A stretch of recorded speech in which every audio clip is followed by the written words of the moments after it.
नागपाल जी, हमारे क्षेत्रीय अध्यक्ष, जिला अध्यक्ष, बहुत दिनों बाद यहां मेरा कार्यक्रम हुआ है और आप भी जानते हो कि कांट के इस क्षेत्र में जब मैं आऊंगा तो एक अलग तरीके से, क्योंकि आपका जो मुझ पर हक बनता है वह भी कुछ अलग है। पारिवारिक संबंध है, मेरी ननिहाल इस क्षेत्र में है और एक खासी खुशी है मुझे इस अवसर पर कि मैं आपके बीच हूं। आशीर्वाद पथ का कार्यक्रम हमने इसलिए बनाया कि आज इस कठिन दौर से जो किसान गुजर रहा है, बीते दिनों में हर घर ने संकट देखे, कठिनाई के दिन देखे, अपनों को खोया है, अपने काम को तबाह होते देखा है। इन दिनों में हम और आप एक दूसरे के आमने सामने भी नहीं हो पाए, एक दूसरे का दुख भी साझा नहीं कर, और इसलिए आवश्यकता होती है कि हम, क्योंकि एक दूसरे की ताकत बने और हम लोग जिस रास्ते पे चलना चाहते हैं, जिस मुकाम पे अपने लोगों को, उत्तर प्रदेश को पहुंचाना चाहते हैं, अगर वहां तक पहुंचना है, मंजिल हासिल करनी है, तो एक ही रास्ता है कि सर्व समाज का आशीर्वाद मिले। सर्व समाज के मायने होते हैं, जैसा चौधरी चरण सिंह जी कहा करते थे, वे चाहते थे कि देश का किसान कमजोर ना हो, देश का किसान कभी जातियों में ना बटे। इसलिए मैं सर्व समाज की बात कर रहा हूं। इस बात को लेकर सभी लोग सचेत हो जाएं। हम लोग आपस में लड़ झगड़ कर बट गए, परिवार में जिसमें बंटवारा हो जाता है तो परिवार कमजोर हो जाता है। आज दूसरे लोग बैठ गए हैं, सत्ता पे जो लोग काबिज हैं वो आपकी भाषा नहीं जानते, आपके दिल की बात नहीं समझते, आपके दुख दर्द को नहीं जान सकते। उनकी दुनिया ही कुछ और है, दुनिया ही कुछ और है। उनके तो पांव पे भी जमीन पे नहीं लगते। अब बड़ी बड़ी बातें होती हैं। मोदी जी तो अब पहले बड़ी बड़ी सभाएं करते थे, लोगों से रूबरू होते थे। अब वो आपने देखा है कि नए नए कपड़े पहनकर अलग तरह के कार्यक्रम करते हैं। पहले उन्होंने हर वर्ग को ये जताया कि तुम्हारी मुश्किलें मैं जानता हूं, तुम्हारी नब्ज पे मैंने उंगली रखी है और मुझे ताकत दोगे तो तुम्हारी समस्याओं का निदान हो। ये रुक जाओ, मतलब मेरी बात सुन नहीं रहे, मैं तो मोदी जी की बात कर रहा हूं। और हमारे राज्य का दुर्भाग्य है कि मुख्यमंत्री ऐसे बन गए बेचैन बाबा, कोई चैन नहीं हुई। जो महंत लोग होते हैं, जो अध्यात्म के जीवन को जीते हैं, जो तपस्या करते हैं, जो बड़े बुजुर्ग होते हैं, जिन्होंने कुछ सिद्धि हासिल की होती है, आपने एक चीज नोट की होगी, उनमें सब में कहीं ना कहीं कुछ ना कुछ गहराई होती है, शांति होती है। उनके साथ बैठने से सामने वाले को भी चैन मिलता है। लेकिन ये बेचैन बाबा है, ये आउट ऑफ कंट्रोल बाबा है, कोई कंट्रोल नहीं। ये गुस्से में रहते हैं, बस धमकाते रहते हैं लोगों को। इतने बेचैन तो मैंने कभी बाबा नहीं देखे। अब ये बुजुर्ग भी नहीं है, ना ही बाबा है, क्या कहो। लेकिन मुख्यमंत्री बने, रोज लड़ाई करते हैं मुगलों के खिलाफ। इस देश में, हमारे प्रदेश में इतनी समस्याएं हैं, जितना उन समस्याओं में घुसते हो, समझने की कोशिश करते हो, एहसास होता है कितना काम बाकी है। और इनकी मस्ती देखो, इनको लड़ाई लड़नी है औरंगजेब से। अरे भुखमरी से लड़ाई लड़ो, कुपोषण के खिलाफ लड़ाई लड़ो, जंग लड़नी है भ्रष्टाचार के खिलाफ लड़ो, अंधविश्वास के खिलाफ लड़ो। समाज में साइंटिफिक टेम्परामेंट बने, विज्ञान को लोग समझें, शिक्षा तालीम को लोग हासिल करें, ये लड़ाई लड़ो। किसान मारे जा रहे हैं, मंडी में भाव नहीं मिल रहा, खाद नहीं मिल रही, बिजली का डीजल का भार है, किसान कुचले जा रहे हैं। ऐसी ताकतों के खिलाफ जंग लड़ो, लेकिन बाबा को लड़ना है औरंगजेब के खिलाफ। कैराना में एक बाई इलेक्शन हुआ था, उस समय भी उन्होंने ऐसी चाल चली थी। उन्होंने कहा कि हमें तो जिन्ना से लड़ना है। वहां किसानों में मैं गया, गांव टू गांव, घर टू घर प्रचार हुआ, लोगों को समझ में आई। उन्होंने कहा जिन्ना से बाद में हमें लड़ना नहीं है, अब तो हमें गन्ने की बात करनी। तो गन्ना जीता। उसी तरह से आपको भी समझना पड़ेगा आपकी लड़ाई क्या है, आपके अपने लोग कौन हैं, आप हासिल क्या करना चाहते हैं। अब इतिहास की किताब से औरंगजेब को, मुगलों को मिटा देने से कुछ होने वाला नहीं है, आपका कुछ भला नहीं है। असलियत यह है कि ये डबल इंजन की सरकार आपको दी गई, कि डबल इंजन की सरकार, ये डबल इंजन की सरकार बहुत तेज रफ्तार से हमें पीछे ले जा रही है, पीछे ले जा रही है, हमें आगे बढ़ना है। नौकरी की कोई बात नहीं, कोई प्लान नहीं इनके पास। किसान के लिए कोई योजना नहीं है। इन्होंने घोषणा कर दी कि 2022 तक आय दुगनी होगी। अब 2 महीने मात्र बचे हैं, 2 महीने। कोई किसान यहां मौजूद है जिसकी आय बढ़ी भी हो? दुगनी की तो बात ही छोड़ दो। लागत आपकी बढ़ी है कि नहीं? भाव में लगातार गिरावट है कि नहीं मंडियों में? याद करो, जो 6-7 साल पहले भाव मिलता था धान का, किसी भी फसल को आप उठा के देखेंगे, क्या कारण है? ये ऐसा एकदम नहीं हुआ, इसके पीछे ताकतें लगी हैं। जब ये आए, पहला काम इन्होंने किया, राज्य सरकारों को चिट्ठी लिखी कि बोनस देना बंद करो। कोई राज्य की सरकार किसान को बोनस देगी तो भरपाई खुद करेगी, केंद्रीय एजेंसी उससे नहीं लेंगे।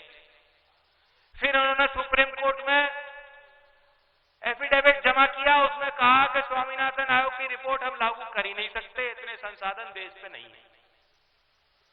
आलू के निर्यात में प्रतिबंध लगा दिया, मारामारी हो गई, त्राही हो गई। इनकी रणनीति यही रहती है कि जब आपकी पैदावार मंडी तक पहुंचे, दाम गिरा दो, इन्हीं के लोग फायदे में रहे। आम किसान को जब उछाल आएगा तो कोई लाभ नहीं मिलेगा।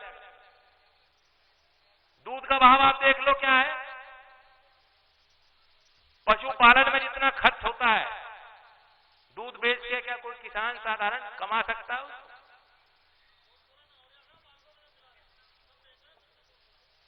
ये सबसे बड़ी चुनौती थी कि आप अन्नदाता के लिए कुछ करें। किसानों के लिए आपने वादा किया, और आज मैं अखबार में देख रहा हूं इनका दिखावा कितना बड़ा है, ढकोसला है। केंद्रीय मंत्री बने ज्योतिरादित्य सिंधिया, कह रहे हैं कि हम योजना लाए किसान की आय दुगनी कर रहे हैं।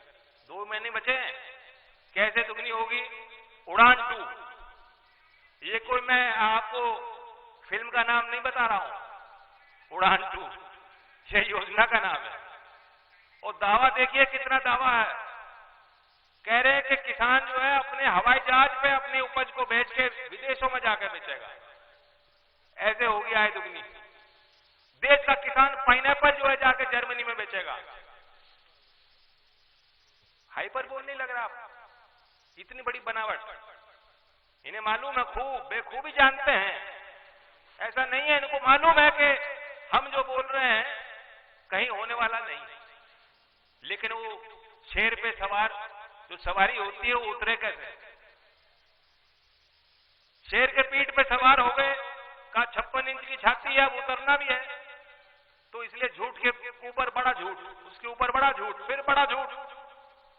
जनता को एहसास ही मत होने दो, अपने वादे बदलते जाओ, फुटबॉल की तरह चीज को आगे ले जाओ।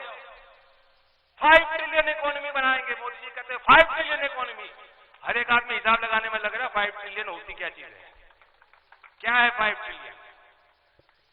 योगी जी ने लखनऊ में इन्वेस्टर समिट किया, कहा 2018 की बात बता रहा हूं, कहा 4 5.3 लाख करोड़ का निवेश यूपी में आएगा। जितना यूपी का बजट है लगभग उतना ही पैसा विदेश से और देश के जो उद्यमी थे, जो उद्योगपति थे, उन्होंने आके करार किया और वादा किया कि यूपी में हम कारखाने लगाएंगे। कितनी नौकरी मिली, कितना पैसा आया? 1000 से ज्यादा परियोजनाओं का वादा था, 2 साल बाद 9 चालू हुई, 9। लगा लो हिसाब, कितनी नौकरी मिली। क्यों नौकरी नहीं मिल रही हमारे नौजवानों को? कोई योजना ही नहीं है इनके पास, कोई योजना ही नहीं, सब ठप। तो इसलिए हमें और आपको, आप अपने मुद्दों को आगे लेकर चलो। पहली बार आपने देखा होगा चुनाव में कोई पार्टी, चुनाव में अभी पूरे 4-5 महीने बाकी है, हमने कोई प्रत्याशी की जिक्र, कोई चर्चा हम कर ही नहीं रहे। हमारी तो अभी समझौते की भी बात चल रही है, हम चुनाव की बात ही नहीं कर रहे। पहली बार देश के इतिहास में, चुनावों के इतिहास में आपने देखा होगा कि 4-5 महीने पहले हम अपने घोषणा पत्र को लेकर आए। 31 तारीख को हम घोषणा पत्र जारी कर देंगे, आप पढ़ लेना। क्यों कर रहे हैं? जब हम पहले घोषणा करेंगे चर्चा बनेगी, दूसरे राजनीतिक पार्टियों पर दबाव बनेगा, उनके नेता आएंगे वोट लेने को, आप कहोगे भाई हमें तो ये सरकार इनकी बनेगी तो ये करेंगे, तुम क्या करोगे बताओ? ये करोगे कि नहीं करोगे? आप करोगे, वरना होगा क्या? चुनाव आएगा, आप मतदान कर दोगे। मुद्दा क्या था किसी को मालूम नहीं। पिछला लोकसभा चुनाव आया चला गया, ना तो कोई चुनाव लड़ने वाला आपके बीच आया उस ढंग से, ना कोई विधायक का, जो बीजेपी के जितने विधायक घूम रहे हैं जैसे खेत में बिजार घूम रहे हैं, उनकी भी यही स्थिति है, कोई पूछने वाला नहीं। ईमानदारी से बताओ, विधायकों से पूछ लो, चुनाव के पहले उनका संपर्क गांव-गांव में था ही नहीं। क्यों? मतदाता ने कुछ देखा ही नहीं। मतदाता ने कहा हम तो मोदी जी को दे रहे वोट। तब तो योगी जी घोषित नहीं थे, कोई प्रत्याशी भी नहीं था कि मुख्यमंत्री कौन बनेगा। और उसका परिणाम क्या हुआ वह भी अपने क्षेत्र को नहीं जानते। आज किसान का इतना बड़ा आंदोलन देश भर में हुआ है, कहने को वह भी किसान परिवार से आते हैं, लेकिन अगर किसान के लिए दो शब्द वो बोल देंगे, बीजेपी का कोई विधायक हिम्मत नहीं रखता कि कह दे कि लखीमपुर की घटना हृदय विदारक घटना है, किसान पे हमला, देश पे हमला है। ये शब्द हम और आप चौपाल में बैठ के, घर में बैठ के, दुकान पर बैठा हर एक आम आदमी कह रहा है कि किसानों के साथ अत्याचार हो रहा है, बुरा हो रहा है। लेकिन बीजेपी के किसी विधायक में दम नहीं है। यहां तक कि जिसे आम आदमी मानता है कि हत्यारे थे वो, वे अभी भी मंत्री बने बैठे हैं। अगर मानवता को मानने वाली, नैतिकता को मानने वाली, किसान को मानने वाली सरकार होती तो क्या ये लोग मंत्री बने बैठे रहते? अगर चौधरी चरण सिंह वाली सोच की कोई सरकार होती, ऐसे लोगों को मंत्री नहीं बनाया जाता। चौधरी चरण सिंह जी, चौधरी साहब तो चुनावी सभा में जाकर उनको कभी किसी ने बता दिया कि ये खोट है तो जनता से माफी मांग करके कह देते थे कि ये प्रत्याशी मैंने दिया था और मुझे पता लगा इसमें ये तो गलत निकल गया। और कई बार हुआ कि दूसरे प्रत्याशी को खड़ा कर दिया गया, ना सिंबल ना कुछ, और वो जीत के चला गया पार्टी का घोषित उम्मीदवार, क्योंकि गलत था। तो ये भी नैतिकता थी और ये भी ईमानदारी आपने देखी है, और ऐसी ईमानदारी को बढ़ाया आपने, तो ये आपकी ताकत है। हमारे चाहने से कुछ होने वाला नहीं है। जिस दिन आप जाग जाओगे, अपनी भूली हुई ताकत को पहचान लोगे, सारी चीज सुधर जाएगी। मैं मुद्दों की बात करना चाहता हूं, जो मैं मुद्दों की बात कर रहा हूं। कुछ घोषणा हम कर चुके हैं, कुछ मैं आज यहां आपके बीच से कुछ करना चाहता हूं। हमारे पुलिसकर्मी तैनात हैं, इनकी बहुत कठिन ड्यूटी रहती है। कोई बात नहीं, हम विपक्ष में हैं तो कभी कभी आमने सामने भी करना पड़ता है, इनसे जूझना भी पड़ता है, लेकिन हमारी लड़ाई वर्दी पहनने वाले हमारे भाइयों और बहनों से नहीं है। इनकी तो लाठी भी झेल ली मैंने, कोई बात नहीं। और अभी बाबा कहते हैं रोको, बाबा कहते हैं रोको इन्हें मत पहुंचने दो, तो कूद के इनको पार भी करना पड़ता है। लेकिन हमारी लड़ाई इनसे नहीं। कानून व्यवस्था तब सुधरेगी जब इनका मनोबल ऊंचा होगा, जब इनकी कदर होगी। ये सरकार भी इनकी कदर नहीं करती। हमने तय किया, घोषित भी कर चुके हैं कि इन पुलिस कर्मियों की ड्यूटी निर्धारित होगी बॉर्डर स्कीम खत्म कर, क्योंकि यहां कांट का नौजवान तैनाती गाजीपुर में घर वालों को देख नहीं सकता, बहुत कठिनाई है। बॉर्डर स्कीम को हम खत्म करेंगे। और नौकरी की बात मैं कह रहा था, नौकरी कैसे होगी कि 22 साल की उम्र कर दी इन्होंने भर्ती में। दूसरे राज्यों में 25 है, 27 है। हम ये भर्ती की उम्र को बढ़ाकर जनरल कैटेगरी के लिए 28 साल तक करेंगे, ताकि इन बच्चों को ज्यादा मौका मिले, भर्ती हो। किसानों के लिए मैं खुल के कह रहा हूं, ये भी बहुत नहीं है, लेकिन हमने हिसाब लगाया कि प्रदेश के संसाधन कितने हैं, कैसे उसका सदुपयोग होगा, और ये बिल्कुल संभव है प्रदेश के लिए करना। 6,000 रुपए केंद्र की सरकार देती है।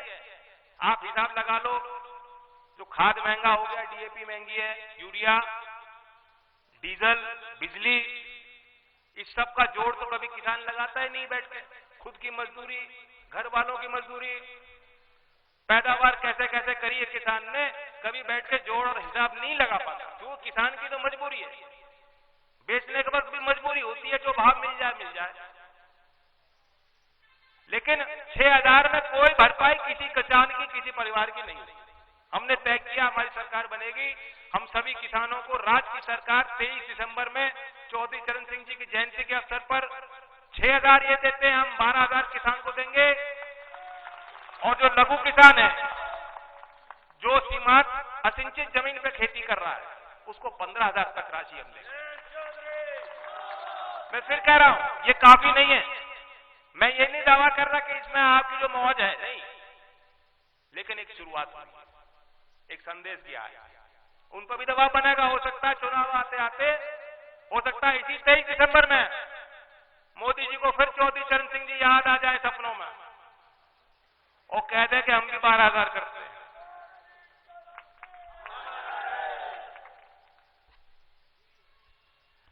हमने तालीम को लेकर बहुत अध्ययन विचार किया। शिक्षा में बहुत कुछ करना बाकी है। हमारे प्रदेश के सरकारी स्कूलों की हालत जर्जर है। लगभग 9% बच्चे 8वीं पास करने के बाद 9वीं में दाखिल नहीं लेते, दाखिला ही नहीं लेते, ड्रॉप आउट हो जाते हैं। 9%, अधिकतर उसमें बच्चियां हैं। और जो शिक्षित ही नहीं होगा, वो मुख्यधारा में बच्चा आने वाला नहीं है। फिर उसकी मजबूरी होगी, मजदूरी, गुर्बत का जीवन रहेगा उसका। तो इसलिए हमने तय किया है कि सरकारी स्कूल है, क्योंकि हमारे यहाँ के बच्चे वैसे काबिल हैं, मात खाते हैं इंग्लिश में, मात खाते हैं कि कंप्यूटर की उनके पास कोई जानकारी नहीं है, जो आज आधुनिकीकरण हुआ है समाज में। 2030 तक सभी सरकारी स्कूल में वोकेशनल ट्रेनिंग, इंग्लिश मीडियम पढ़ाई और कंप्यूटर लैब की हम जो है व्यवस्था तैयार करके बच्चों के लिए देंगे। यही नहीं, हमारे यहाँ कांट, मुरादाबाद के क्षेत्र में पोस्ट ग्रेजुएट कोई डिग्री करना चाहे कोई, अच्छा कोई कॉलेज, यूनिवर्सिटी, वो व्यवस्थाएं नहीं है। सिर्फ यही नहीं, अगर कोई बच्चा विश्व प्रसिद्ध दुनिया में किसी कोने में अगर जो 100 टॉप यूनिवर्सिटी हैं उनमें दाखिला ले लेता है, तो उसको स्कॉलरशिप देने का काम, उसकी फीस देने का काम राज्य की सरकार करेगी। क्योंकि मैं जानता हूं कि आप पे जमीन में नहीं जो गिरवी रखकर कहां से स्टूडेंट लोन, कहां से बच्चों की पढ़ाई, कैसे तालीम कराते हैं। एक बड़ी बात निकल के आई, क्योंकि हम जगह जगह लोगों से सुझाव ले रहे थे। सबसे बड़ी बात थी कि कैसे कैसे गुजारा हो रहा है, घर के आगे क्या तंगी है, क्या कठिनाई है। हर एक वर्ग ने कहा कि बिजली का बिल, बिजली बहुत महंगी है। और उत्तर भारत में सबसे महंगी बिजली जब योगी आए, उन्होंने करने का काम किया। सबसे महंगी बिजली, जो खेती कर रहा है उसका फिर भी मैं मान लूंगा कि जमीन है, जायदाद है, कुछ गुजारा हो रहा होगा। जो मजदूरी करते हैं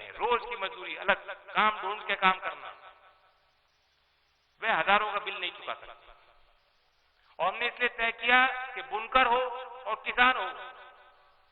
बुनकर और किसान के लिए पुराना बकाया माफ और बिजली की आगे दर हाफ।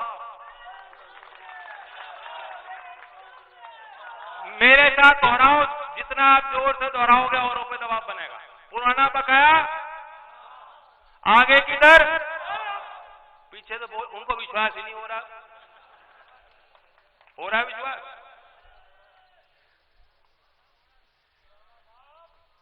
मुरादाबाद, अब मैं नई बात जो मुरादाबाद से घोषित करना चाहता हूं कि श्रम का सम्मान कैसे होगा। दो योजनाओं के संबंध में बताना चाहता हूं। एक तो नरेगा योजना है। मुझे वो दिन याद है, वो भाषण याद है कि मोदी जी संसद में कह रहे थे कि भ्रष्टाचार होता है, लेकिन मैं दुनिया में ढिंढोरा पीट के बताना चाहता हूं कि नरेगा कितनी फेल योजना है। कभी नहीं देखा मुख्य प्रधानमंत्री, उस पद पर विराजमान व्यक्ति उस योजना की बुराई कर रहा है और पैसा भी योजना को दे रहा है। या तो उसका बजट खत्म कर देते, योजना खत्म कर देते, या उसमें सुधार ले आते। आप ये भी कह रहे हो कि बहुत भ्रष्टाचार है, ढिंडोरा पीट के बताना चाहते हो कि कितना भ्रष्टाचार है, और योजना भी चलाना चाहते हो। आपने बीते दिन में देखा होगा क्या हुआ था जब देश बंद हो गया।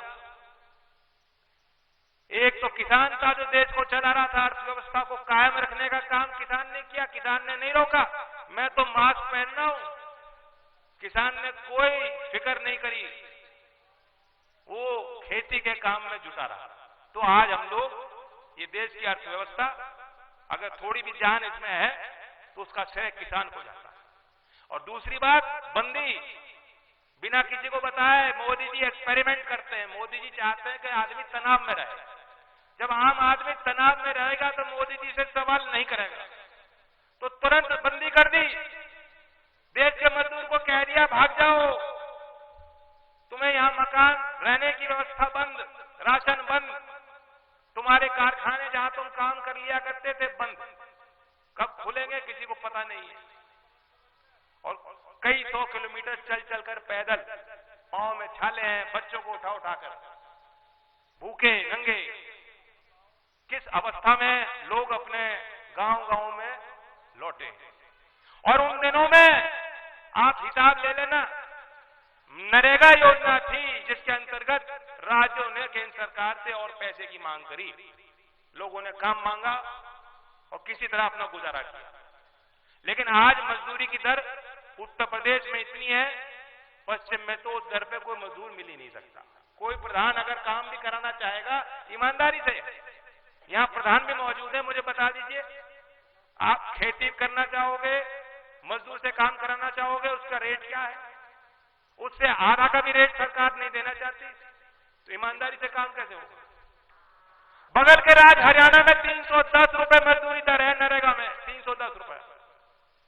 हम उनसे 40% कम देते हैं। हमारी सरकार बन जाएगी, देश के सभी राज्यों में सबसे ज्यादा मजदूरी दर नरेगा के अंतर्गत हम दिलाएंगे, 320 रुपए।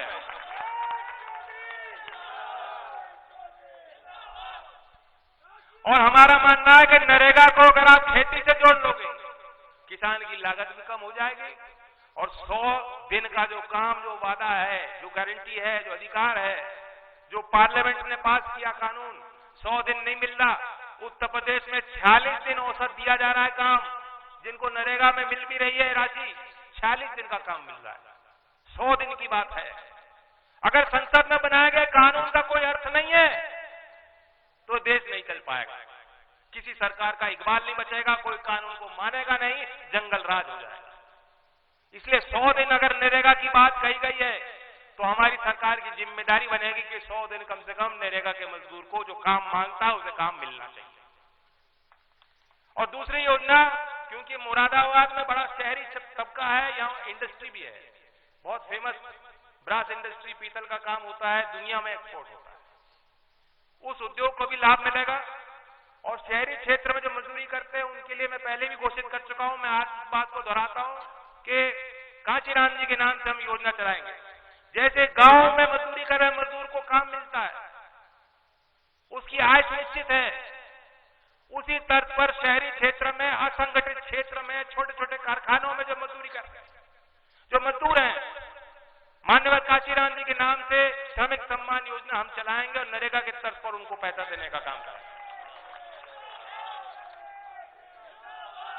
अगर हम लोग ये काम नहीं करेंगे, जान लीजिए ये देश बचने वाला नहीं है।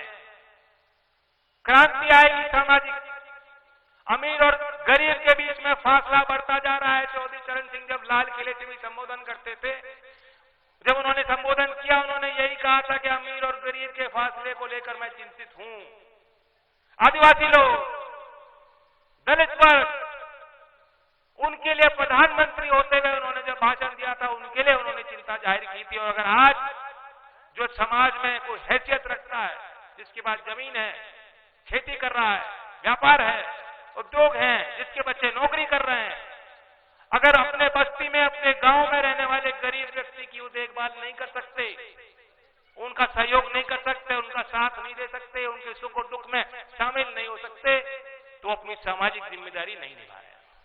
ये चौधरी चरण सिंह जी की विद्या। मैं आपको एक और बात बताना चाहता हूं। मैंने डेयरी की बात की थी और संदीप जी हैं, बहुत सुझाव यहां लोगों ने मुझे दिया। गुजारा घर घर का उससे भी होता है। दूध की बात मैंने कही, हमने ये घोषणा हमने तय कर लिया, 31 तारीख को घोषणा पत्र में शामिल भी होगा। आज यहां से मैं कह रहा हूं कि दूध का भाव किसानों को मिल नहीं रहा, दूसरे राज्यों में सब्सिडी दी जाती है, सीधा किसान के खाते में जाती है। जानकारी है आपको? दूसरे राज्य में, यूपी में सब्सिडी नहीं है कुछ।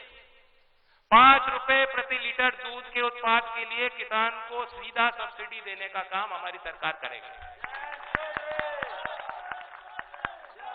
और मैं आप सबको निमंत्रण देता हूं, मैंने कोई दाएं बाएं की बात नहीं कही। मैं क्या कर सकता हूं, क्या चीज संभव है, हिसाब लगाकर मैं आपको बता रहा हूं। और मैं आपको निमंत्रण देता हूं, 31 तारीख में लखनऊ में आ जाइएगा, पूरे घोषणा पत्र को लीजिएगा, पढ़िएगा। और एक एक बात पे कोई बीजेपी का आ जाता है, पहले तो उनसे पूछ लो, तुम किसान जब मर रहे थे तुम कहां थे, कहां मर गई थी तुम्हारी नैतिकता? ये मंच, ये माइक, ये मालाएं, ये सम्मान, ये पद, ये सरकार की तनख्वाह जो जनता दिलाती है तुम्हें, विधायकों, सांसदों, ये सब कुछ नहीं है समाज के आगे। जब समाज में बुरी बीती थी तुम सब मौन थे, तुम्हारी रीढ़ की हड्डी नहीं थी। तरह तरह की बात करते हैं। आज एक मंत्री कहते हैं कि डीजल और पेट्रोल तो सिर्फ 5% देश की आबादी कर रही है। कोई किसान को आतंकवादी बताता है, कोई किसान को भेड़िया बताता है, कोई कहता है ये तो दुर्घटना थी, ये तो ऐसी छोटी बात थी, ये तो चीज होती रहती है। मैं अपने नौजवानों से कहना चाहता हूं, उन बात को पहचान लो। और नौजवानों के लिए आखिर में मुझे एक बात रह गई थी, मुझे ध्यान में आई, कह देता हूं। आज युवा अपने सपने को देखकर, जो देश अपनी उसकी जीवन की जो संभावना उसे देखकर चिंतित है, कैसे होगा, क्या होगा। नौकरियां बंद हो गई, सरकारी कंपनियां सारी बिक रही हैं, आरक्षण के श्रेणी में आने वाले बच्चों को भी क्या करोगे आरक्षण का, जब कोई नौकरी नहीं बचेगी। और इसलिए हमने हिसाब लगाया, सरकारी क्षेत्र में भी और निजी क्षेत्र में भी कृषि आधारित उद्योग को बढ़ाकर, लंबित भर्तियों को पूर्ण कर हम कर सकते हैं। हमने निश्चय किया है 5 साल बाद आप हमारी सरकार बनाएंगे, हिसाब भी ले सकते हैं। हम अपने प्रदेश के 1 करोड़ नौजवानों को नौकरी दिलाएंगे, दिलाएंगे, दिलाएंगे।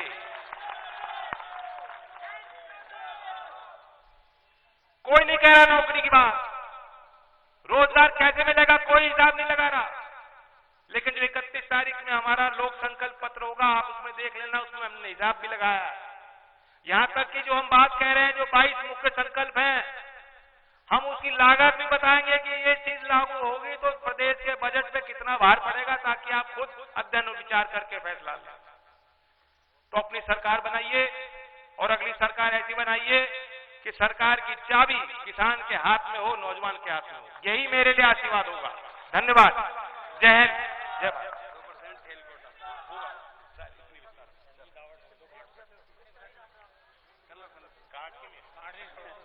चलो पीछे थोड़ा ये हो गया वैसे डाउन है लट गाड़ दिया बाबू कहां से देखिए फोटो वाले तो हमारा आदमी पीछे रह गया कोई बात ना बोलो मान है क्या मैंने कहा ना यूनिवर्सिटी की बात थोड़ी देर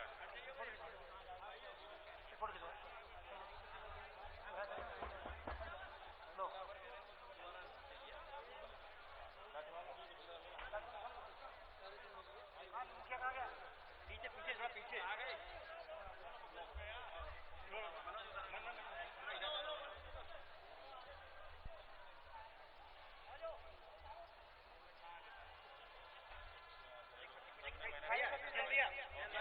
अगली बार मुझे इनके यहाँ ले जाना है रोटी इनके यहाँ